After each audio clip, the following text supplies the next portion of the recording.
morning and welcome back to Questioning Sense with me, Matt. I hope you guys are well. All is fine and dandy here. A lovely, crisp, sunny autumnal morning, hence I'm filming this way now because sun is streaming through the house and I haven't got the lighting set up that I really should have, so I tend to try and use as much natural light as possible.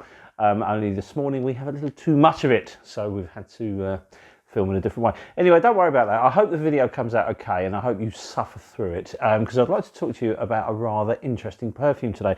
Now, those of you who watched the fairly recent video with regards to this one called Oud Complex from Ahmed Al Maghribi, or Al Maghrib, will notice that in the video I spoke about some samples that I received from Super Fragrances Limited, who actually introduced me to the house. And I went through the samples and I liked all of them, but there was one that really stood out to me. So I spoke to Super Fragrances and they sent me a bottle of it. So what we're going to do is we're going to talk about this one today, and this is called Hirfah, Hirfah, not Hirfan as I was referring to it on Instagram. But here it is. Okay, a rather unique bottle I use. You know, well, it's certainly unique in my collection. I think this sort of Arabic style of perfume bottle isn't so unique. I'm sure I've seen others in the same sort of world, but I think it looks amazing. It's really good. It's a 75ml bottle. It is very pretty and it takes a lovely photo. But there you go. It's quite heavy due to the amount of glass. The rest of this, unfortunately, is plastic. It's not silver or metal, but it's solid. It's heavy and it's well made, so I'm quite happy with it. But this is the perfume that I picked from the samples, and I think this is an absolute banger. I'm absolutely sure that this is going to become a very popular fragrance as it becomes more sort of well known throughout Europe and the UK. Now, because it comes from Ahmed Al Maghribi, you've got to understand that they are a very big company, but they haven't got a really tiny footprint in the UK at the moment. And Super Fragrances are the official distributor, so you know they will obviously be bringing the perfume to market in the UK, and it's a really good one too. Now, with regards to Ahmed Al Maghribi, they are they've been around for 20 years. They're a huge company. They've got showrooms in Kuwait, Qatar, Oman, and Saudi.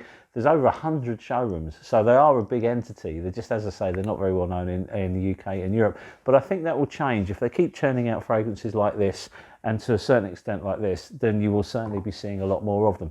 So that's enough kind of waffle. What we'll do is we're going to talk about this one. I am wearing it at the moment, so I will spray it again shortly. Then we'll go through the notes, where it's going to be appropriate to wear, who's going to like it, how does it last, what does it feel like when you're wearing it, and most importantly, what does it smell like?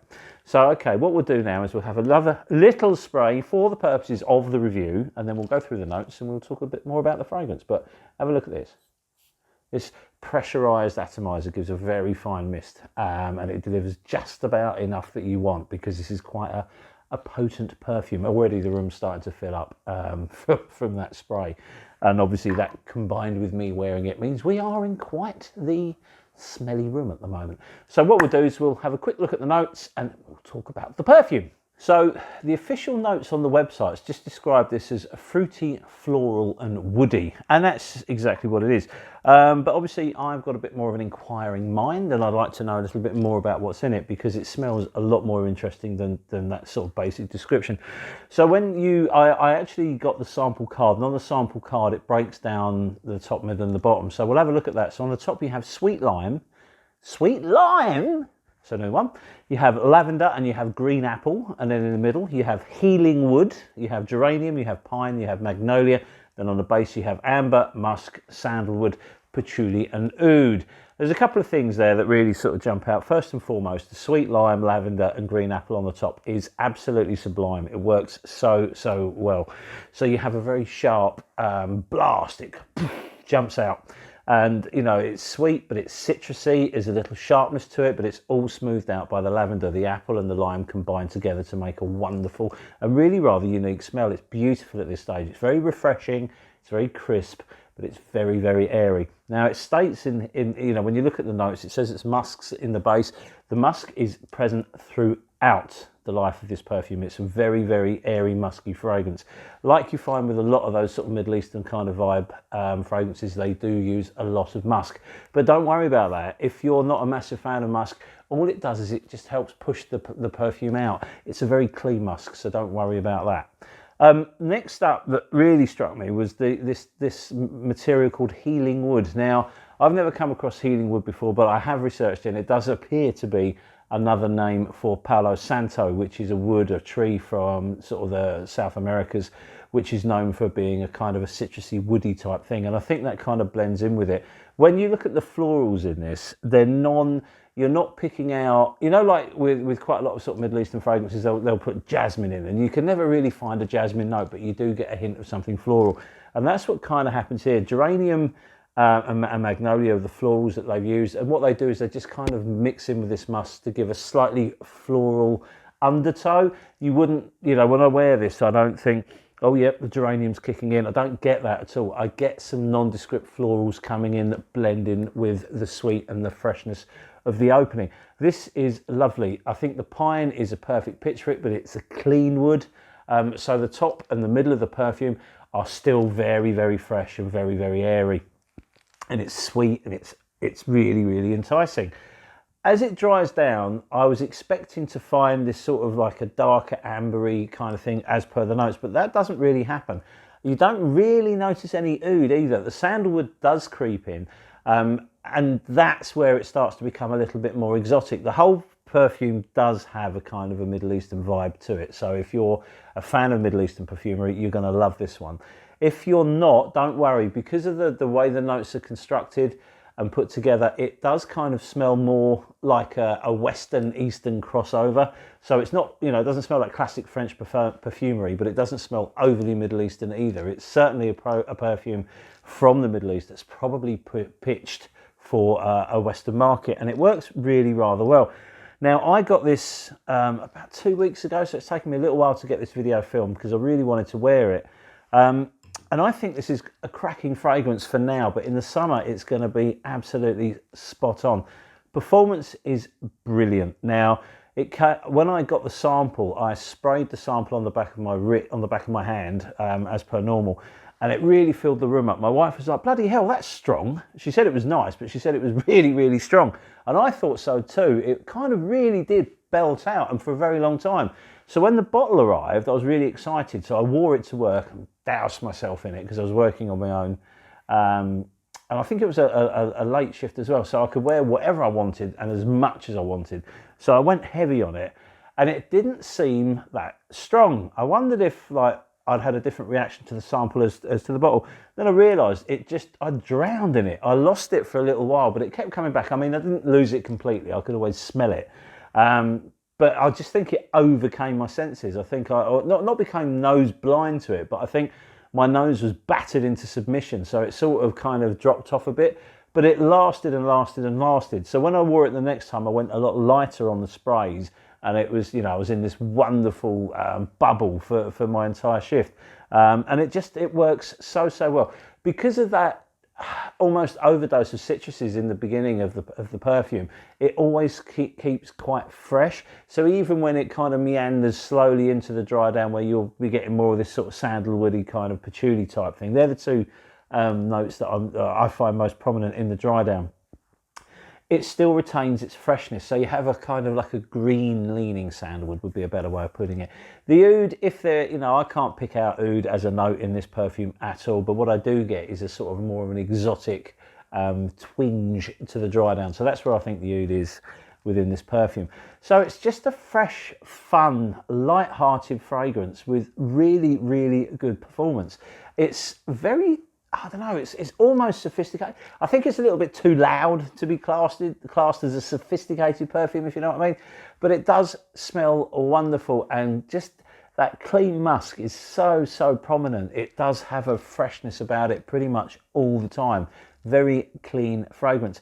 I think in terms of who's going to wear it, this is quite a masculine leaning fragrance. It is unisex, but I think it's probably more for the guys. But if you're a lady and you like a fresh, citrusy, perfume with some depth, then this will be really, really good for you too. And it is sweet, so it is one for the thrusters as well. I think it's lovely. But it's, you know, it's just a cracking fragrance, and I wasn't expecting it to smell like this. I'm used to sort of my Middle Eastern perfumes to be a little bit more heavy, or jasmine, or loads of saffron, and, you know, oud and tons of rose and that kind of thing. And this is completely different to that, so it's really quite a refreshing fragrance for me. In terms of performance, it's long lasting. It's very, very potent to start off with, and then it calms down, but it doesn't ever go away. The projection is good, very good actually. Sillage is excellent. You leave this wonderful trail around wherever you go. As it sort of goes through the gears, and as you start hitting sort of the middle towards the dry down, you will notice that it's got quite a lot of what I think is ambrox in it. So if you're a fan of, say, Sauvage, you know, Dior Sauvage, you will understand how this perfume works. It doesn't smell like Sauvage, okay, so get that out of the way.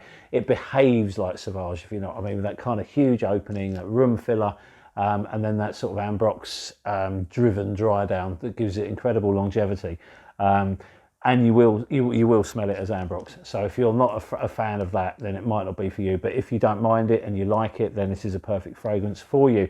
It's 75 mils, I think I've mentioned that, and it costs at the moment £69 from Super Fragrances. We'll put the website there. It's a well-priced perfume. I think it's as good as any of the sort of freshy designers that are out there at the moment, and it certainly has a kind of a mass appeal to it. So it's really likeable. I can't see anyone disliking it, and I can see a lot of people really falling for it. And I think, you know, when I'm working outside in warmer weather, this is going to be a really easy one to wear, because it's you've got faith in it. You know, you're not going to sweat it off. It's not going to burn off within an hour when you go to work. It's something that's going to get you through your shift or get you through your day at work. So I think for that reason, it's really good.